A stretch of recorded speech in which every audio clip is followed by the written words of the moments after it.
ঘুরে বেড়াতে ভালোবাসে সবাই জানে। এবার বাঙালি পৃথিবীর সব জায়গায় ঘুরে বেড়ায়, ঘুরে বেড়াবার পরে তার যেটা ইচ্ছা হয় একটুখানি খাবো। সে যাই খাক না কেন আলটিমেটলি তার প্রাণ হাঁকুক পাকুক করে একটু বাঙালি খাবার কোথায় পাওয়া যায়। যদি বাঙালি খাবার পেয়ে যায় তখন খোঁজ নেওয়ার চেষ্টা করে যে এই হোটেলের কাছাকাছি বা অন্তত রাঁধুনি বা কোনো একজন কর্মচারী যিনি কাজ করছেন যেখানে বাঙালি খাবার পাওয়া যাচ্ছে সে বাঙালি কিনা, তার সঙ্গে তার গল্প করতে ইচ্ছা করে। তো বাঙালির এই বাঙালিকে খোঁজা, নিজের লোককে খোঁজা, তা আর বলবার নয়। এমনকি শুধুমাত্র বেড়াতে গিয়ে নয়, এই ধরুন আবার কাছের লোক কোথায় সে খোঁজে, যখন তো বিয়ে বাড়ি বা কোনো অনুষ্ঠান বাড়িতে গেল, দারুণ দারুণ লোকজন সেজে গুজে এসেছে, সেখানে আবার বাঙালিরা ঘুরে বেড়াচ্ছে, তার মধ্যে সে আবার কাছের লোক খোঁজার চেষ্টা করে। এটা গপ্প করবার মতো বাঙালি কোথায়, যাকে পাশে নিয়ে বসে বসে বেশ মজলিস করে খাওয়া যাবে, চারটে আলোচনা করে। তো এই রকম বাঙালি যে আপনজনকে খোঁজে তার বলার কথা নয়। এবার আমরা আজকের আড্ডায় এমন একজন বাঙালি বলুন বা এমন বাঙালির খুব কাছের জনকে নিয়ে এসছি যাকে বোধহয় আপনারাও কাছের জন করেই নিয়েছেন। আমার সঙ্গে রয়েছেন এই মুহূর্তে সজল ঘোষ। তার আসল পরিচয় নিয়ে তো কথাই হবে, বাকি কথা তো পরে হবে। নমস্কার সজল ঘোষ। ছাত্র রাজনীতি, সেখানেও কলেজে ছাত্র রাজনীতি ভেঙে দাও, গুড়িয়ে দাও, হুট পাট হুজ্জুতি, প্রতিবাদ, রাস্তায় নামা। সজল ঘোষ নামটা আস্তে আস্তে আস্তে আস্তে না লেয়ারে চাপা দিয়ে দিল আমাদের এই বাঙালিরাই। তারা টিনে হিজড়ে সজল ঘোষের ব্যাগ থেকে ওই নামটা যে বার করলে দেবু, সেটাকেই রেখে দিল। সজল ঘোষ বললে সজল ঘোষ হয়তো তাকায়, কিন্তু দেবু বললে তার থেকে আরো ভগ্নাংশ সেকেন্ডের মধ্যে সাট করে ঘুরে গিয়ে পরিষ্কার বলে হ্যাঁ কি। এই যে আপন করে নেওয়া মানুষের, এই যে দেবুর ওপরে ভালোবাসাটা, এইটা তোমার কেমন লাগে? আর সজল না দেবু কোনটা প্রিয়? অবশ্যই দেবু, অবশ্যই দেবু। দেবু নামটা কার দেওয়া গো? বাবা ঠাকুরদা কেউ হবে, তারা বলে যায়নি যে আমাকে এই নামটা ইনি দিলেন। আমাদের একান্নবর্তী পরিবার ছিল, কেউ দিতে পারেন জ্যাঠা, দাদু, বাবা। বাবা দেবার সম্ভাবনা কম, বাবা অন্য জগতে বেশি ব্যস্ত। মা সবার হাতে হ্যাঁ, পরিবারের হাতে হ্যাঁ। অন্য কেউ হবে, জ্যাঠা হতে পারে, দাদু হতে পারে। দেবু থাকতেই চাই, দেবু তাকে ওই থাকতে চাই। ঠিক আছে। তো যাই হোক, দেবু আমাদের বিভিন্ন নামের পর না লেখা তো ওরফে, তো এখানে পরিষ্কার বোধ হয় দেবু ওরফে সজল। ওরফে বললি না, এটা অন্যরকম ব্যাপার আছে। ওই ওই খবরে কাগজের নাম বলে আসামি আর কি, সজল ও ওরফে দেবু। দেবু কান কাটা, হাত কাটা অমুক নাম আছে। তো যাই হোক, দেবুর সঙ্গে জড়িয়ে গেছে হচ্ছে সন্তোষ মিত্র স্কোয়ার। এটা খুব অদ্ভুত রকম ভাবে। এটা দেবুর সাথে নয়, এটা তুমি যদি আমার অঞ্চলে যাও আমার মতন কয়েকশো দেবুকে পাবে যাদের পূর্বপুরুষের সাথে, তাদের রক্তের সাথে জড়িয়ে গেছে। মানে এমন কোনো বাড়ি পাবে না, এমন কোনো অঞ্চলে, একটা ছোট অঞ্চল না, একটু বড় অঞ্চল ধরে, যার পরিবারের দাদু, বাবা, জ্যাঠা, সে যে কেউ না কেউ এই পুজোর সাথে ইনভলভ ছিল না, এরম পাবে না। একটা পুজো ধরো এবছর 90 হলো, একটা যে কোনো প্রতিষ্ঠান এত বছরের পর বছর, দশকের পর দশক বেঁচে থাকে না যদি না তার পেছনে মানুষের আশীর্বাদ, সহযোগিতা থাকে। তো সেইভাবে আর কি। দেখো, এই যে তুমি বলছিলে না দেবু, তোমার সময় আছে তো, ওই যে তুমি বলছিলে না দেবু, মানে ব্যাপারটা হচ্ছে যে কলেজে ভর্তি হওয়া, কলেজে ভর্তি, যে আড্ডা, দেবু এসব বলছিলে। আমি মাধ্যমিকে ভালো রেজাল্ট করেছি, সিটি কলেজ ছিল তো, সিটি কলেজ। আমি কাগজের নাম আসতো, কিন্তু কাগজের নাম ওইভাবে আসতো। বিরাট বড় আলোচনা, যেটাকে লোকে উত্তেজনা বলে ভুল করছে, সেইভাবে ছাত্র আন্দোলন তখন সরগরম একদম। তখন ওদিকে আমরা হাওড়া ছাত্র রাজনীতি ওইসব জায়গা ওখানে রয়েছে, আর এইখানে কলকাতাতে পরিষ্কার দেব দেব দেব। ঘটনাটা আমি বলছি, আমি মাধ্যমিকে ভালো রেজাল্ট করেছিলাম। তো মাধ্যমিকে ভালো রেজাল্ট করার পর আমার যেটা আমার মানে আমার বাড়ির লোকেরাদের কাছে আনএক্সপেক্টেড ছিল, এতটা ভালো রেজাল্ট হবে। তো তারা আমাকে বুদ্ধি দিয়েছিলেন যে তুমি সায়েন্স নিয়ে পড়ো। তো আমি যদি সায়েন্স নিয়ে পড়তাম তাহলে এখনো আমি উচ্চ মাধ্যমিক দিচ্ছি হতাম আর কিরকম একটা ব্যাপার। তো আমি তারপর বাবার হাতে পায়ে ধরলাম, সবাইকে বোঝালাম, মাস্টারমশাইকে আরো বোঝাতে সময় লাগলো। তো বললেন যে ঠিক আছে, যদি কমার্স পড়তেই হয় তাহলে গোয়েঙ্কা। তো যা মার্কস ছিল আমার তখনকার দিনে গোয়েঙ্কা হয়ে যেত। তো আমি গোয়েঙ্কায় গেলাম, খুললাম, ফর্ম তুললাম, তুলে আমার এক বন্ধু ছিল তখন, হ্যাঁ, তার সাথে বাস ধরলাম, সিটি কলেজে নামালো। ওই যে নামালো, মানে আমার পুরো টিমটাই ওখানে পড়তো, বুঝলে? ওই যে বাস থেকে আমায় নামালো, পুরো লাইফ অন্যদিকে চালিয়ে। একদম, মানে এটা বলতে পারি যে আজকের যারা রাজনীতিতে যাদের জমাট বাঁধা পদক্ষেপ হয়, এটা খুব শাশ্বত এবং খুব সত্যি যে যাদের বুনিয়াদি জায়গাটা ছাত্র আন্দোলন। দেখো, ছাত্র আন্দোলন আজকের রাজনীতিতে আমি সেই থ্রিলটা খুঁজে পাই না। না, নেই। আর্ধেক জায়গাতে তো ধরো পরীক্ষা, মানে ছাত্র নির্বাচনই হচ্ছে না, ছাত্র রাজনীতি নেই। নির্বাচনটা শুধু ছেড়ে দাও না, ছাত্র রাজনীতি ছিল প্রতিদিনের ইস্যু। ক্লাস ঘরের ভেতর ওই ধরো 60টা 70টা 80টা ছেলের মাঝে, 100টা ছেলের মাঝে যে আলাদা আলাদা সংগঠন, আলাদা আলাদা টিম, হ্যাঁ, এইটা বোধ হয় আজকে যারা আজকের ছাত্র নেতা, unfortunately they do not know, তারা জানে না কলেজের ইলেকশনটা কেমন। একদমই তাই।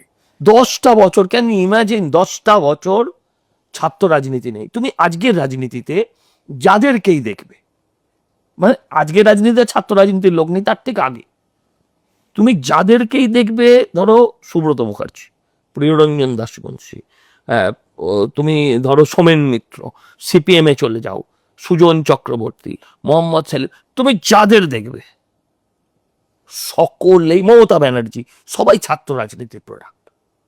এই ছাত্র রাজনীতি যে করেনি, আজকে রাজনীতিতে শুভেন্দু অধিকারী বলো, হ্যাঁ, তারা, তুমি বুঝতে পারো যে ছাত্র রাজনীতি যে করেনি তার রাজনৈতিক জীবন মানে অসভ্যতাও এটা সম্পূর্ণ। কি। আর আজকের ছাত্র রাজনীতি, তখনকার ছাত্র রাজনীতি, এখনো ছাত্র রাজনীতি, মানে ছাত্ররা স্করপিও গাড়ি নিয়ে আসছে, ছাত্র নয় তারা বাবা। আচ্ছা, মানে এটা তো ধরো ছাত্র রাজনীতির পর তারপর তোমার বিয়েটা কি মানে সেই সময় তাড়াতাড়ি হয়ে যায় না?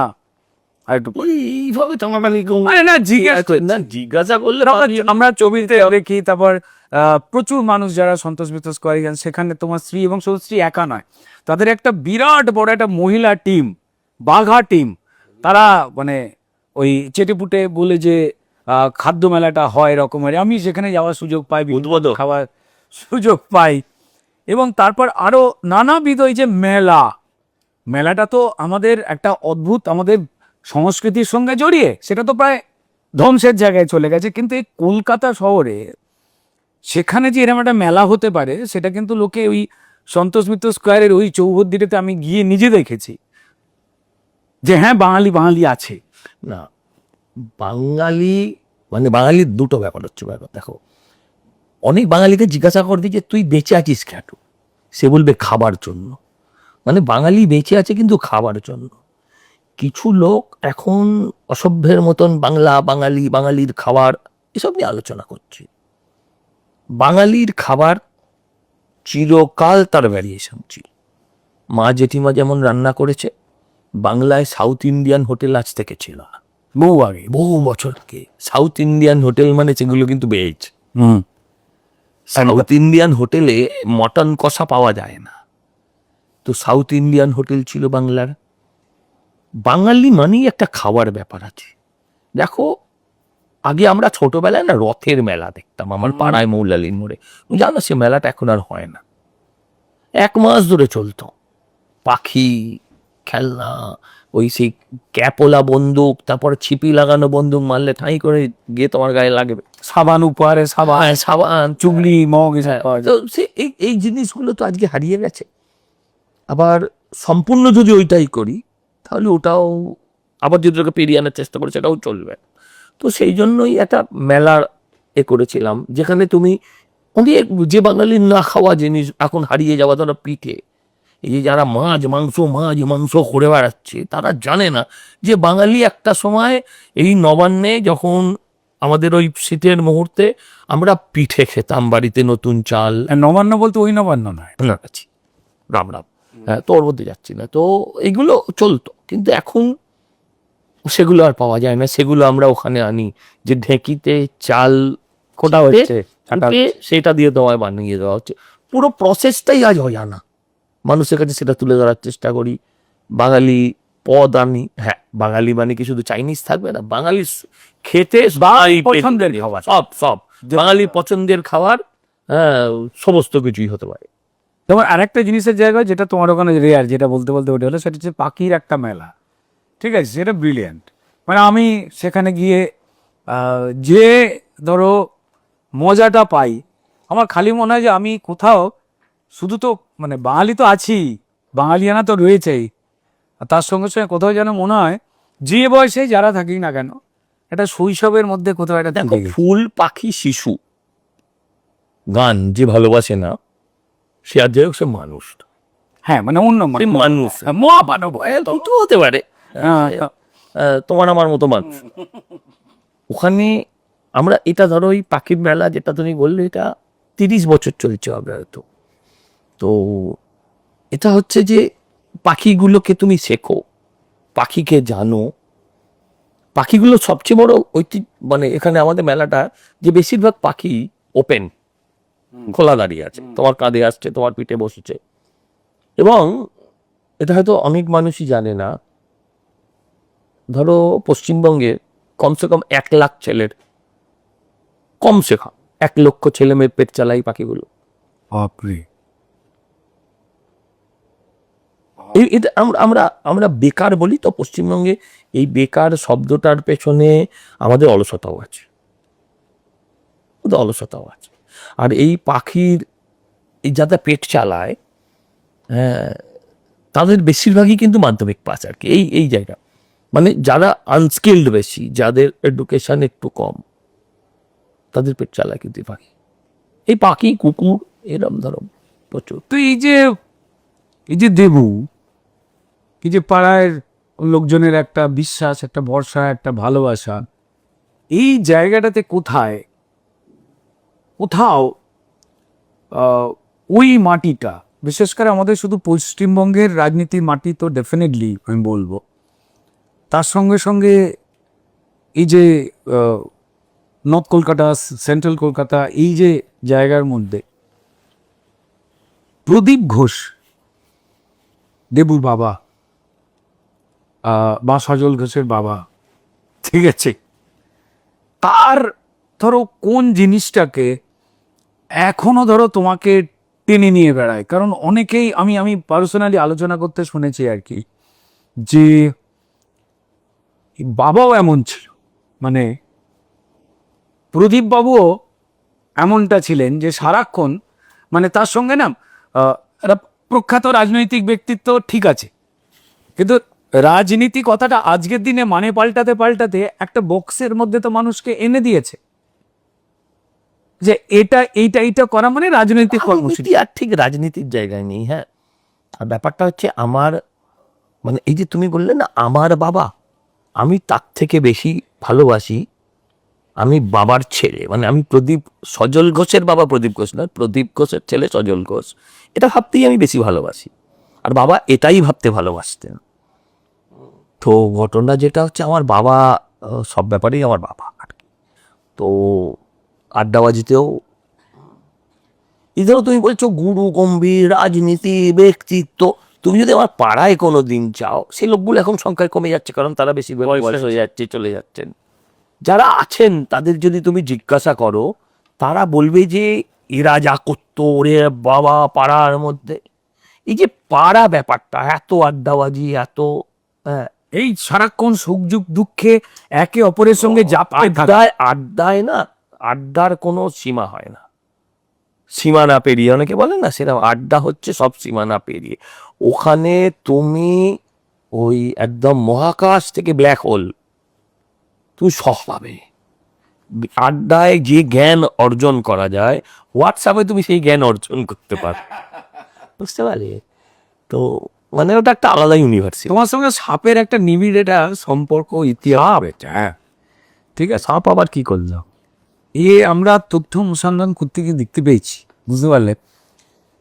সেটা হচ্ছে যে সজল ঘোষ একবার কোনো জায়গা থেকে এটি সাপ জোগাড় করে সে কারুর একটা বাড়িতে ঢুকিয়ে দিয়েছিল। আরে না না, বললে এবং পুলিশে ধরে নিয়ে যাবে। না না, সেই সময় জায়গা আনিম, কারণ আলাদা ছিল। আমি বলছি ঘটনাটা হচ্ছে, আমার সে বন্ধুটি এখন বেঁচে নেই। ওই তখন আমাদের পাড়ায়, মানে সব পাড়াতেই তোমরাও দেখেছো, ওই বড় বড় ময়াল সাপ, হ্যাঁ পাইথন, যেটা পাইথন বা কি বলে, বিরাট বিরাট ওই সাপ নিয়ে ঘুরে ঘুরে লোকে ভিক্ষে করতো, হ্যাঁ, গলায় ঝোলা, গলায় ঝুলিয়ে লোকের গলায় দিত। ডুগডুগি নিয়ে ভালুক বলা বাসা, ভালুক ভালুকের জ্বর হতো। হ্যাঁ, তারপরে কি হয়েছে, ওই সাপ নিয়ে ওরম ঘুরছিল, তো হঠাৎ তখন যা আর কি, তো 200 টাকা দিয়ে সেই লোকটাকে পকিয়ে পাকিয়ে ওই সাপটা কিনে নিয়েছি আমার এক বন্ধু। 200 টাকা? 200 টাকা, 200, এটা অনেক, 200 টাকা মানে হিউজ, অনেক টাকা সেই সময়। 200 টাকা মানে তখন অনেক। তো 200 টাকায় সাপটা নিয়ে গেছে। সাপটা নিয়ে নেওয়ার পরে এক বন্ধুর বাড়িতে দুপুরবেলা রবিবার শুনলাম ওর পাকা দেখা হচ্ছে, সোজা নিয়ে ওর বাড়িতে হাজির হয়েছি, সাপে গলায় দে ময়াল সাপ। হ্যাঁ, তো সে তো মানে হুলুস তুলুস দৌড়ি, বাড়ির মধ্যে একটা অশান্তি, সম্পর্ক ভেঙে যায় অবস্থা। ওখান থেকে বেরিয়েছি, এবার ওই সাপটা কি হবে, সাপটাকে কি কর, তো 200 টাকা ইনভেস্ট করে একটা সাপ থাকে না, সেই সাপের জ্বালায় বাড়ির লোক পালিয়ে যাচ্ছে, সব পাকা দেখা ভেঙে যাচ্ছে, হ্যাঁ পাকা কাঁচা হয়ে গেছে। তো সেটাকে কি করব, সেটাকে আবার যে বন্ধু কিনেছিল পয়সা যে দিয়েছিল, বলছি তুই পয়সা দিয়েছিস, সেটা তোর সম্পত্তি। তো দিয়ে কোনো রকমে তার হাতে গছিয়ে দিয়েছি। খানিকক্ষণ বাদেই তার বাড়ি থেকে ফোন যে আমার ছেলে পাগল হয়ে গেছে, মা বলছে আমি বাড়ি ছেড়ে চলে যাচ্ছি। এলাম না, দাঁড়ান, যাবেন না। পাইথন নিয়ে? হ্যাঁ, তো আমার আসল ভয় হচ্ছে যে আমার নামটা বলেছে কিনা। তো যাই হোক, কোনো রকমে সেই বন্ধুর বাড়িতে গেলাম, বস্তা ভরে রেখে দিয়েছিল।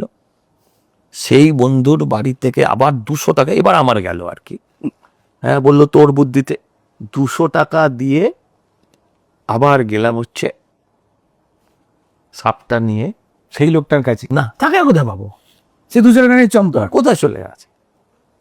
গিয়ে ওই সাপটাকে একটা ধাপার ওখানে একটা জায়গায় রেখে দিলাম, দিয়ে তার মধ্যে যেটা করেছিলাম, বন দপ্তরের ফোন নাম্বারটা জোগাড় করে নিয়েছিলাম, দিয়ে একটা এসটিডি বুথ থেকে বলে দিলাম বন দপ্তরকে এরম সাপ পাওয়ার। তারা এবার নিয়ে চলে গেছে। তারা নিয়ে চলে গেল, পরের দিন টিভিতে দেখালো। এখন এইসব বলার পর আবার আমায় ধরবে কিনা জানি না না, হয়তো সেই সাপ এখন হতেই পারে মন্ত্রী হয়ে গেছে, ঠিক আছে। দেখো, কারণ আমাদের এখানে কিছুই না ফেলা যায় না, না না, একদম কিছু লোক আছে, কিছু দল আছে, সেগুলো তুলে নিয়ে চলে যায়, ঠিক আছে। চোখ, পাথর, বালি, কয়লা, কিডনি ফিডনি সব যখন নিয়ে যাচ্ছে, তখন ওটাকেও নিয়ে গেছে, সেটাও কোনো বড় কিছু হয়ে গেছে কিনা, নেতা মন্ত্রী হয়ে গেছে কিনা পশ্চিমবঙ্গে বলা যাবে না। তো যাই হোক, যখন এই সমস্ত কথা উঠলই, তো যেটা না বললেই আর কি নয়, সেটা হচ্ছে যে বরানগর থেকে তুমি দাঁড়ালে, হাড্ডাহাড্ডি একটা লড়াই, বিরাটভাবে অবরোধের চেষ্টা, মানুষের কাছে পৌঁছতে দেবে না, তারপরেও তুমি পৌঁছলে। ওই সময় থেকে তোমার যে ফাইট, রাজনৈতিকভাবে মানুষের কাছে পৌঁছবার জন্য যে লড়াই, মানুষের হয়ে যে লড়াই, সেখানে অল্পের জন্য ফলাফলের ক্ষেত্রে দেখা গেল যে সজল ঘোষ যে জায়গায় পৌঁছে যাচ্ছিল আটকে গেল। কিন্তু তারপরেও এই বরানগরের লোকজন, তারা এখনো পর্যন্ত এই সজল ঘোষকেই খোঁজে, যে ওখানে যেই জিতুক, যেই চেঁচাক, যেই আন্দোলন করুক, যা খুশি বলুক না কেন, এই যে সজল ঘোষকে যে খোঁজা এবং পছন্দ হয়ে যাওয়া, নিজের লোক ভেবে ফেলা, এটা আস্তে আস্তে এই সন্তোষ মিত্র স্কোয়ারের এই টোটাল যে জায়গাটা, এটা কি পরিষ্কার সজল ঘোষের একটা ব্যক্তিগত ক্যারিশমা আমি বলবো, নাকি তার পরিষ্কার এমন একটা নেচার যেটাকে বিশ্বাস করতে চায় মানুষ? না, তাকে ধরতে- আমি একটা কথা বলি, দেখো ওই আমার পাশে আমার দেবু বলে কাঁদে আসবে। একদম আমি বলছি শোনো, প্রথমত না, উম, আজকের রাজনীতি যেভাবে, আমি রাজনীতিকে সেভাবে দেখতে চাই।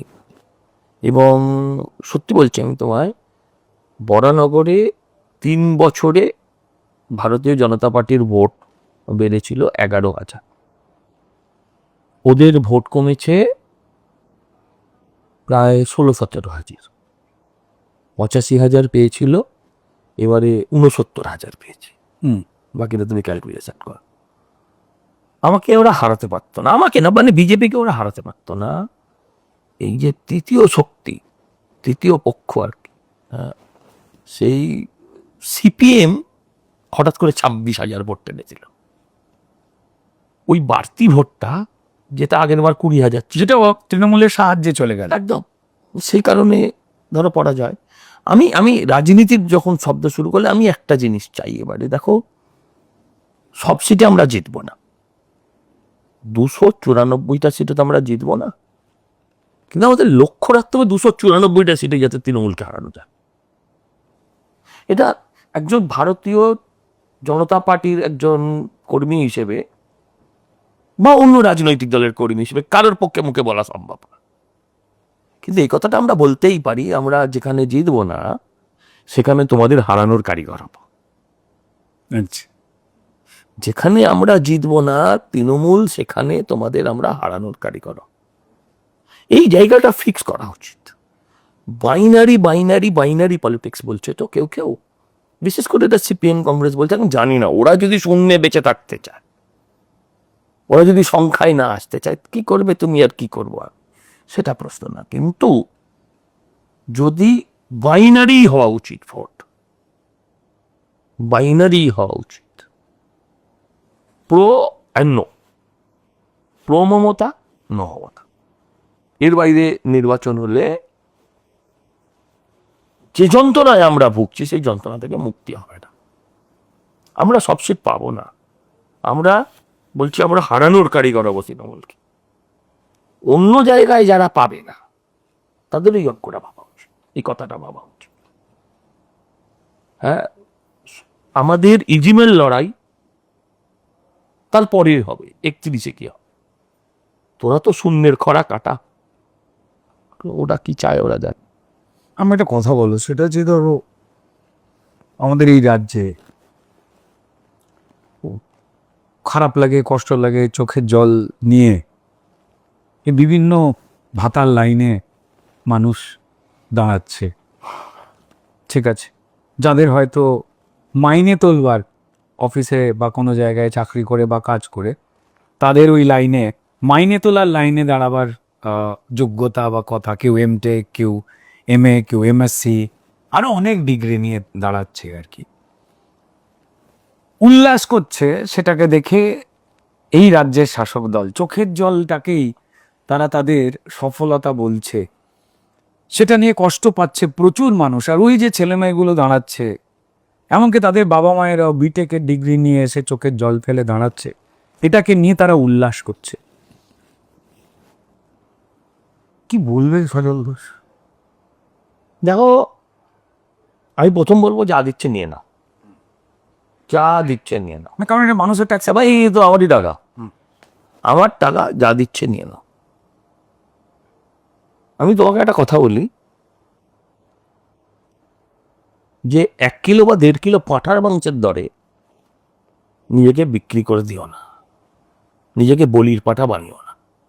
বাঙালির কাছে এইটুকুই হবে। তো দেখো, বিজেপিও নিশ্চয়ই বলবে, লোহে লোহে কো কাটতা হ্যায়, এই এই সহজ অঙ্ক থেকে সরে গিয়ে বিজেপির রাজনীতিতেও সমস্যা আসবে।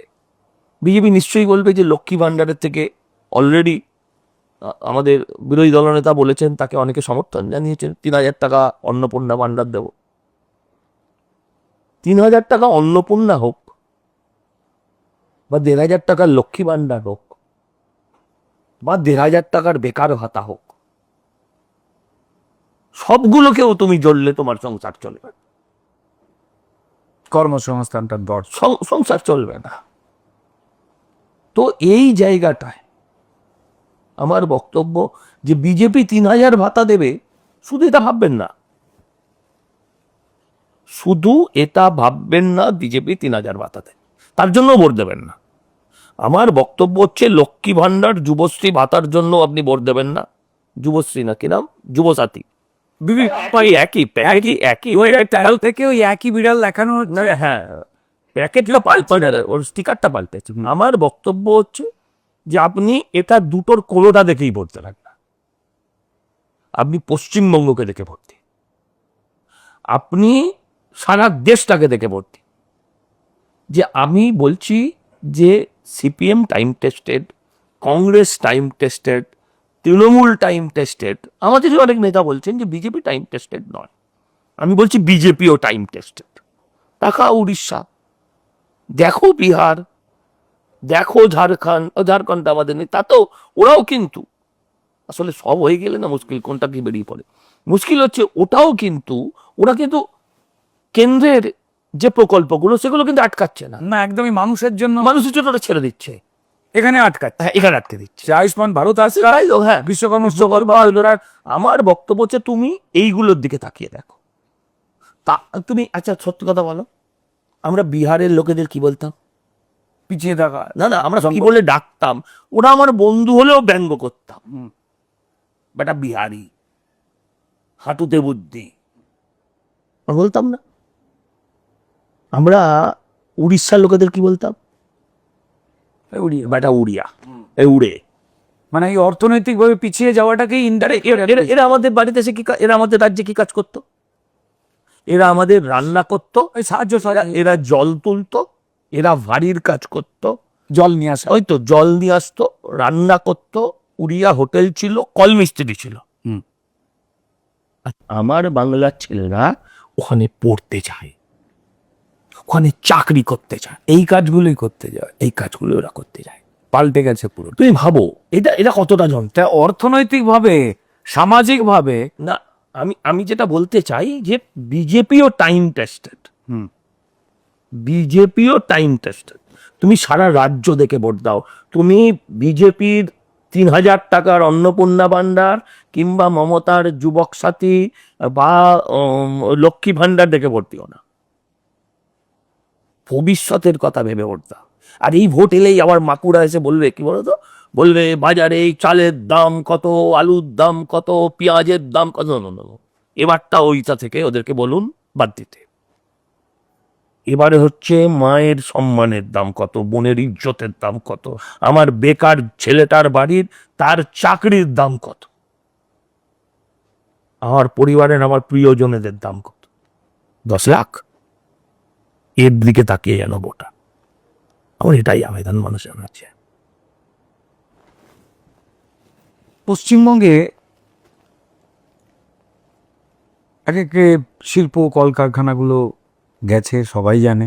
শিল্প যাই, কলকারখানা গেছে, এত বড় শিল্পী, হ্যাঁ, কি বলে কলকারখানা গেছে, কলকারখানা যাক, শিল্পকে বিসর্জন দিয়ে বিসর্জনকে শিল্প বানিয়ে দিয়েছে, বলছে সেইখানে শিল্প চলে গেছে। যাক, বললাম না, আমি বলছি যে উৎকর্ষতায় বোম শিল্প, লুট শিল্প, চিতালবাজি শিল্প গেছে বলতো কাটো, ঠিক আছে, শিল্প পাল্টেছে, পাল্টেছে, সেটাই বলছি যে যেইভাবে পাল্টে গেছে, এটা অন্যান্য শিল্পে চলে গেছে। আমি বলছি যে 6,688টা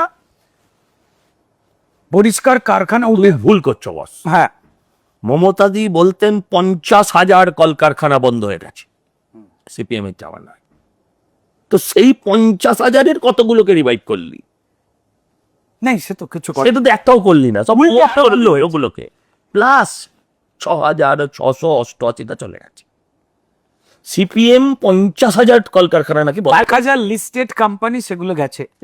লাস্ট হাসতে হাসতে বাঙালির গর্বের ব্রিটানিয়া বিস্কুট সেও চলে না, খায় নাতি খায় আর খাবে না। অন্য রাজ্যের ব্রিটানিয়া খাবি আর এখানে বসে বাংলা বাঙালি করবি, উড়িষ্যার ব্রিটানিয়া খাবি আর বাংলা বাঙালি করবি। আরে রাজনীতির ইস্যু কি?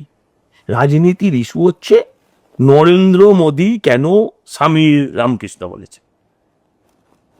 আর যারা এগুলো বলে তাদেরকে এতটুকু খেয়াল নেই। 15 দিন আগে মমতা ব্যানার্জি শ্রীকৃষ্ণ পরমহংস বলেছে, নজরুল ইসলামকে দিয়ে মহাভারত রচনা করিয়েছে, নজরুল ইসলামকে দিয়ে সারে জাহাজে হাত চালাইয়েছে। এগুলো বলে কি করে? রবীন্দ্রনাথ বাঙালি বাঙালি বাঙালি শোনো, বলছে আজকের এই মুহূর্তে সবচেয়ে বড় টপিক হচ্ছে বাঙালি মাছ খাবে না। আরে বাঙালি এমনিও মাছ খাবে না। ইলিশ মাছের কিলো 2000 টাকা যায়, তোর ভাতার পয়সা ইলিশ মাছ হবে? বাঙালি এমনিও মাংস খাবে না, মাছ খাবে না, কিছু খাবে না। আমি বলছি কিনলে তো খাও। বলছি শোনো না, বলছে বিহারে সরকার বলে দিয়েছে মাছ।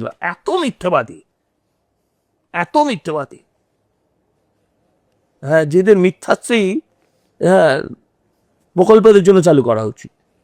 আচ্ছা, আমি বলছি তোমাকে আজকের দিনে দাঁড়িয়ে এখানে বসে বলছি, আমি একজন কাউন্সিলর, তো কলকাতা কর্পোরেশন 22 জানুয়ারি 2025, আর তুমি দেখে নাও, ও সার্কুলার পেয়ে যাবে, হ্যাঁ জানি। যে ওখানে তারা হাউসে সিদ্ধান্ত নিয়েছে যে ওপেন বাজারে মাছ মাংস বিক্রি হবে না। এটাই তো বিহারের কথা বলেছে। আর তুমি আমার বলো দেখি, ওই যে রক্ত কাচাট কাচাট করে অনেকে মুরগি সহ্য করতে পারে না। একটা বাচ্চা দেখলে তার কিরকম লাগবে? মুরগিটাকে গলাটা ধরে কাজ করে কেটে দিল, একটা বাচ্চা দেখলে তার কি মানসিকতা হবে? ভাই, আমার ধর্ম রক্তের মধ্যে দিয়ে হয় না, রক্তপাতের মধ্যে দিয়ে হয় না। আমি তো এটা থেকে অভ্যস্ত না। আমি যদি এটা মানে যে কোনো প্রাণীকে এভাবে কাটা থেকে তো আমি অভ্যস্ত না। এইটাই তো বলেছে, এদের গালে ঘুরে চড় মারা উচিত। এই একই নিয়ম কলকাতা পুরসভার রয়েছে, তা একদম নোটিফিকেশন পুরসভা বড় বড় করে বিজ্ঞাপন লাগিয়েছে এখনো রাস্তা কাগজে এখনো রাস্তায় রয়েছে, নীল বোর্ডে সাদা দিয়ে লেখা। কেন থাকবে না? ঠিকই তো লিখেছে। এই হচ্ছে এখানকার মুশকিল। আর মানুষ এগুলো শুনছে, মানুষ এগুলো শুনছে। আবার যন্ত্রণাটা ওই গানটা খিস্তি করা উচিত এদের, কার কিচ্ছু না। এটা চর্চ ছাপ্পর তো মারতে পারবি না। এটাই বলছি। আচ্ছা, আমি এই ব্যাপারে একটা খুব গভীর আলোচনায় যাচ্ছি। কেন আর ভবি? আমি বলছি গভীর, খুব ভালো। আমাদের পরমপ্রিয় রামকৃষ্ণদেব বলেছিলেন, যত মত তত পথ। আর আমাদের পরম মুখ্যমন্ত্রী বলেছেন ওটাকেই, যত মাটি তত টাকা। না না, তোমার একটুখানি এদিক ওদিক হয়ে গেল। হ্যাঁ, এই টাইপে। তো আমার বক্তব্য হচ্ছে যে বলেছিলেন মাটি টাকা, টাকা মাটি। তার একমাত্র শিষ্যা বললেন যত মাটি তত টাকা। একটু দেখো, সময়ের তালেতে একটু এদিকের মাল ওদিকে হয়েই যেতে পারে, তাহলে কি হয়েছে? না, ওই যে পুরো মাটির টাকা। শোনো, মাটি হোক টাকা হোক, এই যে মা মাটি বলছে, মাকে মাটিতে মিশিয়ে দিয়েছে এই সরকার, মাকে মাটিতে মিশিয়ে দিয়েছে, দিয়ে নিজেদেরকে মানুষ বলছে। ইম্পসিবল।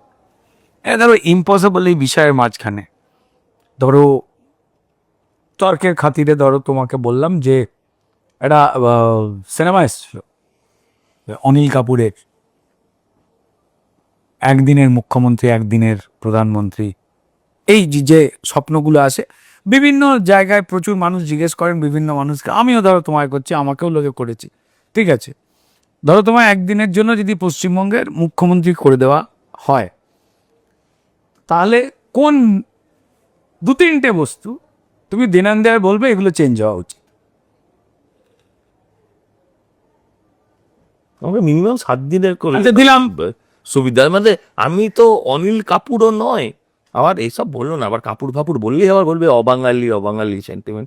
হ্যাঁ, এর মধ্যে না, তুমি কোনটায় হাত দেবে? তুমি বলো তো, সবই পচে গলে গন্ধ বেরোচ্ছে।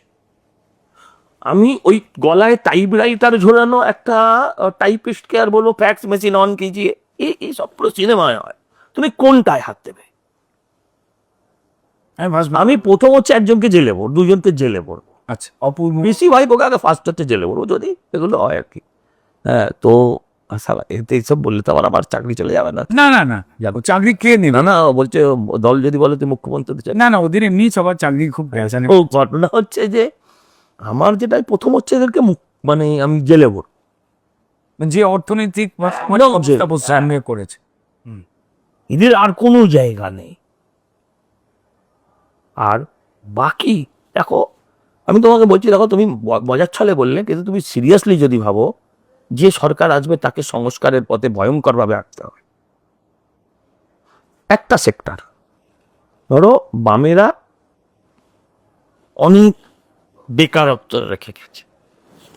আচ্ছা, বামেদের কিন্তু ভদ্রলোকের এক কথার মতো, আমায় যেমন প্রত্যেক, আমি বলেই খেলি আর কি, খুব সৎ স্বীকারোক্তি তোমার সামনে বা দর্শকের বন্ধুদের সামনে বলতে তো অসুবিধা নেই। আমাকে প্রত্যেকেই যখন জিজ্ঞেস করে যে বিয়ে করছিস কবে, আমি পরিষ্কার বলি যে সামনে বছর। এক কথা আমার প্রত্যেকবার আমাকে বলে 10 বছর ধরে এই কথা জানি গেছে, আমি বলি ধরে নিই ভদ্রলোকের এক কথা।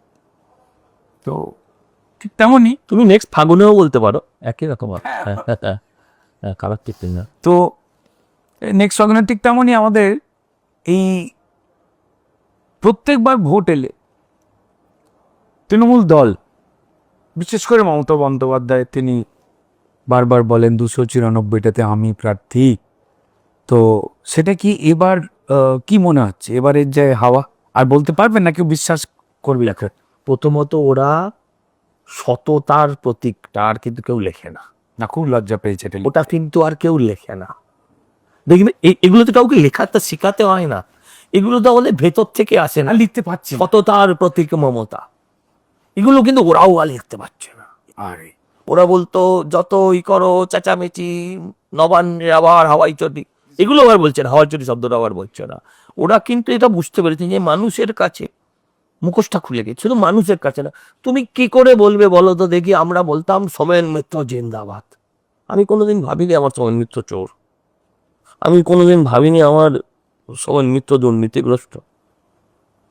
আজকে আমি যাকে বলছি সোমেন মিত্র, আজকে বলছে মমতা ব্যানার্জি জিন্দাবাদ, আমি বেটা আমার না তো চাকরিটা চলে যাবে তাই বলছি। কোন জানে এ কাকে জিন্দাবাদ বলছে? এটা চোরকে, এটা খুনি, রেপকে সমর্থন করা মহিলাকে, 26,000 চাকরি চুরি যাওয়া একজন একে কারিগরকে, প্রধান কারিগর। হ্যাঁ, তো এইটা যখন ভাবছি আর মুখে যে জিন্দাবাদটা বলছি, ওই জিন্দাবাদে হাতটা ওঠে না। দেখ, অনেকক্ষণ ধরে আড্ডা চলছে, এবার একটা শেষ করে একটা জটিল জিনিস বলে আর কি পরিষ্কার শেষ করবো। আমি জানি যে যেমন এই পাড়ার যে আড্ডা, বৈঠকি যে আড্ডা, রকের যে আড্ডা, ঘরের যে আমাদের আড্ডা, চা বিস্কুট ব্রিটানিয়া, যাই হোক, যা উড়িষ্যায় চলে গেছে খেতে খেতে। আরে আমরা ছোটবেলায় লেরো বিস্কুট খেতাম, লেও নেই আর। ওগুলোকে আবার কেউ কেউ ভালোবেসে বলতো বিস্কুট, কুত্তা বিস্কুট, কারাত করে আওয়াজ হতো আর কি, দামে সস্তায় ছিল। আমরা নিজেরাও চা দিয়ে খেতাম, আর আমাদের চায়ের দোকানের পাশে লালুগুলো লাইন হাঁটতো, সবাই মিলে খেতাম, তাতে মানে আনন্দই হতো বেশি বেসিক্যালি। বলছি, এই এমন কি কোনো দিন বাঙালি দেখতে পাবে যে তুমি এই চোস পাঞ্জাবি পরেছো, মানে যেরকম খুব সাধারণ নেতারা পরেন, বা পায়জামা? না না, আমি যেদিন ওটা পরবো সেদিন আমি সাধারণ মানুষের থেকে আলাদা হয়ে যাব। আমি পাঞ্জাবি পরতে ভালোবাসতাম, হাইনেক পাঞ্জাবি পলিটিশিয়ানরা যেগুলো পরে, কিন্তু আমি একবার পড়তাম। তো একবার তখন কলেজের পড়ি, ছাত্ররা কোনো মিছিলে, কোনো ছাত্র মিছিলে হাঁটছিলাম, আমি দেখলাম যারা পাঞ্জাবি পরে আছে তারা সব অচেনা মুখ সামনে হাঁটছে, আর আমার পেছনে, আমার সঙ্গে যারা আমার সহকর্মীরা, যাদের আমার পরিচিত মুখ, তারা পেছনে হাঁটছে মিছিলে, এবং তারা তেরে খিস্তি করছে ওই সামনের পাঞ্জাবি পরা লোকগুলোকে। এই দিন থেকে আমি ডিসাইড করলাম নো মোর পাঞ্জাবি। আমি 2 দিন পাঞ্জাবি পরি, একটা হচ্ছে দোলের দিন একবেলা, আর অষ্টমীর দিন একবেলা। 2 দিন তুমি আমায় পাঞ্জাবিতে পারো। আড্ডা হলো চেনা সজল ঘোষ আর অচেনা দেবু ঘোষ, দুটো যে এক লোক সেটা বুঝতে পারা গেল। এবং ভরসা কেন মানুষ তার উপর বাড়ায়, কেন তাকে আঁকড়ে ধরে, কেন তাকে আপন করে, কেন সে আলাদা হয়ে আরো বেশি সাধারণের জন্য আরো সাধারণ, এই পুরো আড্ডাটা উঠে এলো। আরো আড্ডা মারতে ইচ্ছা করছিল, কিন্তু সময় যে বড়ই বালা। এডিটার বারণ করেছে, ডিরেক্টর কসই করে দিই। হ্যাঁ, তাহলে ওই চেনা লোকটার পাশে আর একটা যে অচেনা লোক ছিল, তাকে আমরা দেখতে পেলাম এই আড্ডা। অন্তত কিছুটা ইচ্ছা অনেক ছিল, তবু যাই হোক, ইচ্ছার বাড়াবাড়ি তো চলতেই থাকবে। আবার অন্য কোনো সময় অন্য কোনো আড্ডায় আমাদের দেবুদা মানে সজল ঘোষের সঙ্গে আড্ডা হবে। তো আজকের আড্ডা নিশ্চয়ই আপনাদের ভালো লেগেছে। কথা সজলদা, তোমার এই কথাগুলো সারাক্ষণ তো ধরো নানান আমাদের যে আড্ডা, দেখো মন খুলে বলেছি, হ্যাঁ এটা ভালো লাগবে, ট্রোল হবে, কি হবে এটা ভাবিনি, আর সততার সঙ্গে বলেছি। বাস ঠিক আমরা এই রকমই দেবুকে চাই, আমরা এরকমই সজল ঘোষকে চাই এর পরের কোনো আড্ডায়। ভালো থাকবেন, সবাইকে নমস্কার।